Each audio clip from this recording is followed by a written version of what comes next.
சேனலில் சொல்லியிருப்பாங்க. நானும் இந்த வீடியோவில் போடணுங்கிறதுக்காக சொல்கிறேன். இந்த மெடிசன்ஸ் பேர் அல்பூமர்.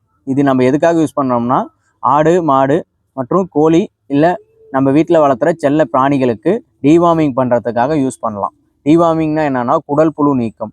குடல் புழு அப்படின்னா என்னென்னா, நம்ம சாப்பிட்ற உணவில் தேவையில்லாத பொருட்கள் மூலிமா நமக்கு குடல் புழு அப்படிங்கிறது ஒன்று உற்பத்தி ஆகும். அந்த குடல் புழு மூலிமா நம்மளோட வளர்ச்சிகள் எப்படின்னா நம்மளோட வளர்த்துற மிருகங்களுக்கான வளர்ச்சி பாதிக்கும்.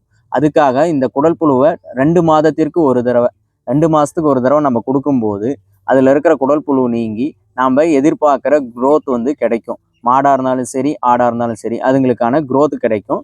அதுக்கான அளவு வந்து இந்த பேக் சைட்லேயே கொடுத்துருக்காங்க. கோழிக்கு எவ்வளோ யூஸ் பண்ணணும்னா மேக்சிமம் வந்து 2 ml கொடுக்கலாம். 2 mlங்கிறது எவ்வளோனா ஒரு சேவலுக்கு கொடுக்கலாம். ஒரு 5 கிலோ சேவலுக்கு கொடுக்கலாம்.